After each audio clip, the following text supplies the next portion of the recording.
There is no use in me even doing the peace greeting for this one. To the gentleman from Chicago, and I'm not talking about the one that corresponded with me in the comments of somebody else's video, but to the gentleman that has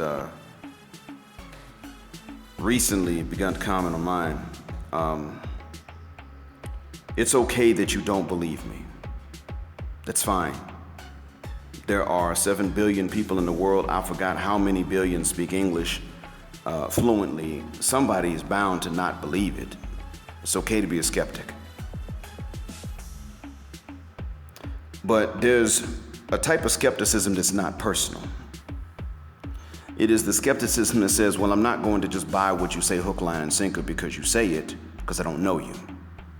And then there's a skepticism that's personal. And that's where you say, oh no, nigga, you lying because I didn't see it happen. And additionally, I don't want to believe it. Yours has now become personal, and I'll tell you how I know. Look, I told Jay Cash to tell a story when I found out about it. Actually, I was simply telling my story, and then he commented, and he said what he went through was similar.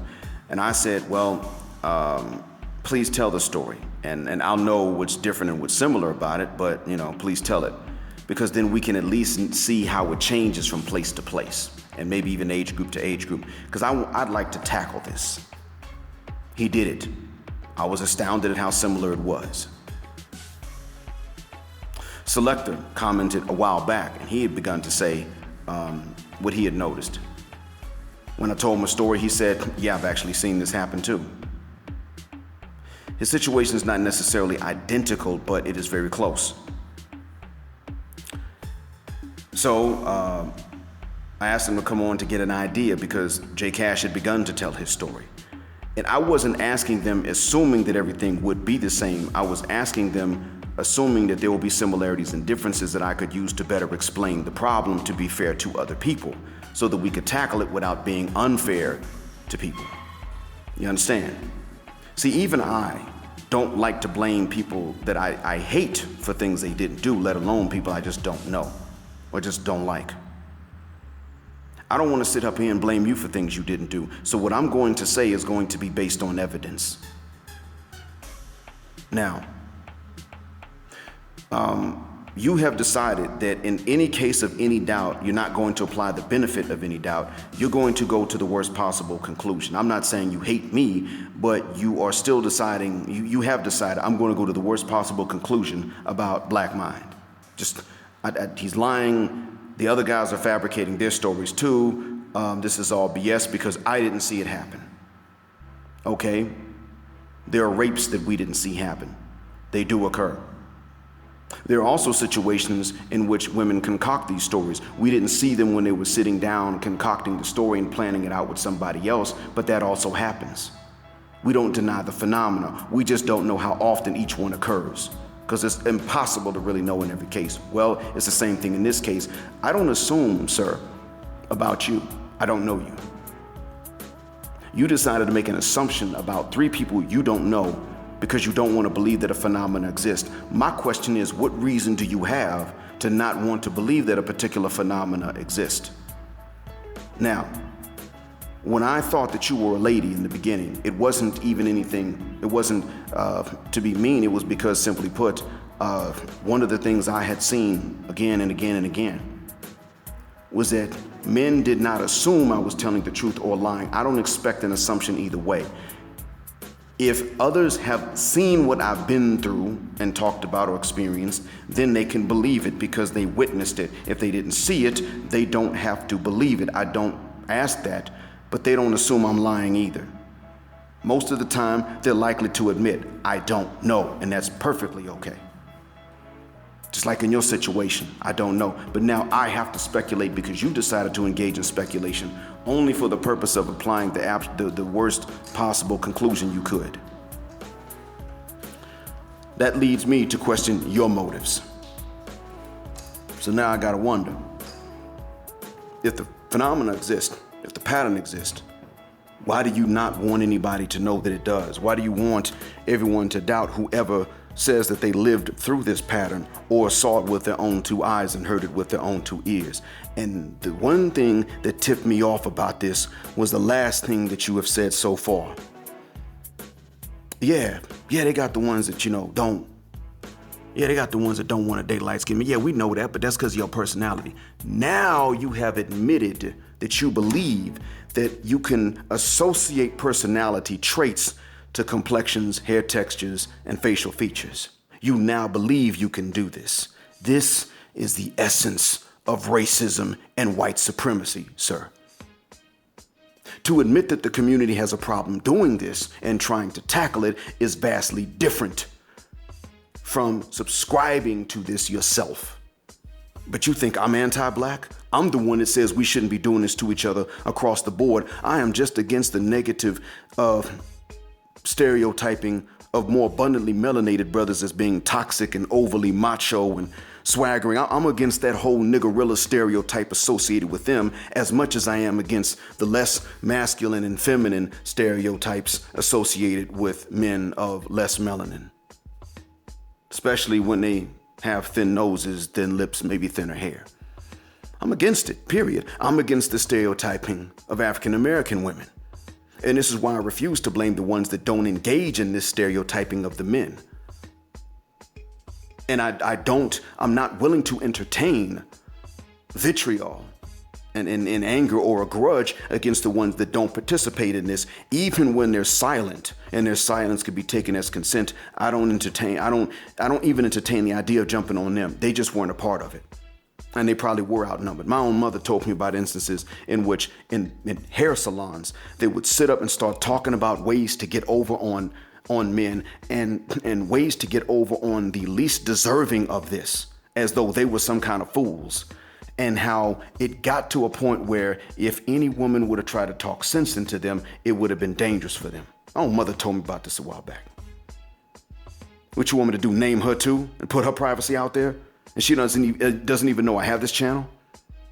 That's what you want? If there's anybody out there that's anti-black now, I know it's you.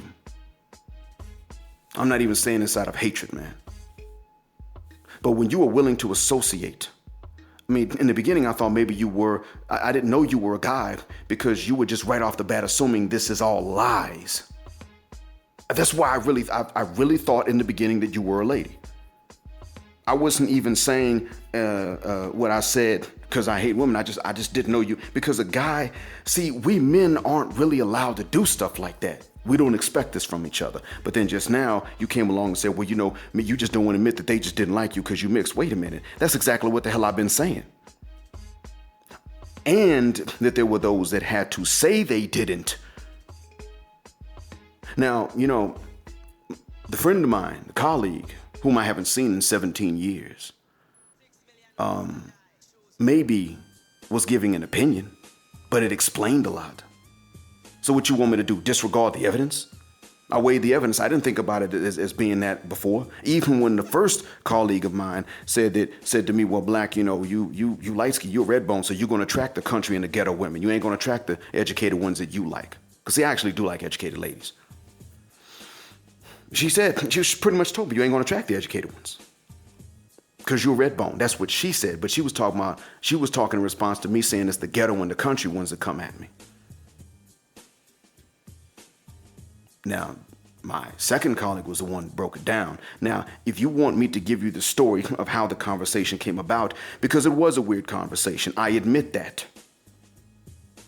The whole experience has been weird. That's why I didn't understand it at first. But you don't have to believe that. But if you wanted me to explain like how this conversation even came about, I would not have minded if you had taken on a different tone and not made the worst possible assumptions you could have made about someone you don't know. I never asked you to assume the best about me. You were willing to assume the worst. This is the handicap of Black people in the West. And this is exactly what it is that I'm saying Black people need to stop doing. You tell me how that's anti-Black. Maybe brown and beige community is, I don't know. I haven't heard enough of his videos yet. I'm not sure.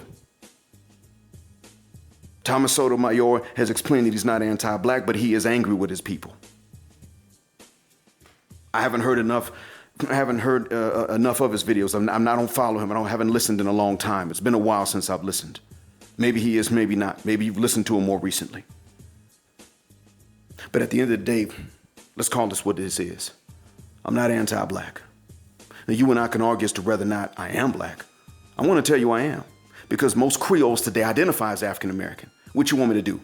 Just jump out and say, no, we're not? For what? I mean, most of us, and as long as I've been alive, and that's 4 decades and some change. As long as I've been alive, most of them will tell you that they are black, they're African American. A lot of times, as a matter of fact, most Creoles don't look like the stereotypical mixed Creole that we think of when we hear and say the word Creole. They don't look even like Beyonce or Tina Knowles. Most of them actually look like Mr. Knowles, Beyonce's dad. And they don't tell you they're Creole because they don't expect people to believe them because they know what people think of when they hear or say the word Creole. A lot of light-skinned people in that Gulf Coast area aren't Creole, and they think they are. They're not even lying to you. They think they are. Or they assume they are. This does happen because even a lot of Creoles don't know a lot of the Creole history. Now, if you want to sit up and debate about whether or not they're black, okay, well, you have your opinion. I've got mine. I don't hate you for that, per se. But no, bro. You're going beyond that. You're going into making the worst possible assumptions. And one of the reasons that you did it is because not necessarily that I described myself as being Creole. It is because I described my phenotype. And you had an image in your mind and you're associating certain personality traits with it, which you have admitted. And this is why you want to say I'm anti-black. Thanks for being honest. You didn't expose me. You told on yourself. Your tail is showing. If you want to discuss it and actually learn something, then I'll be willing to learn from you. If that's not what you're looking to do, not because you have a different opinion, but if you're going to assume the worst, assume that I'm lying, not even that I made an honest mistake or that the lady was just giving me her opinion and it's not right. You didn't even assume that. No benefit of the doubt at all. Don't address me again. Black heart, black mind, black out.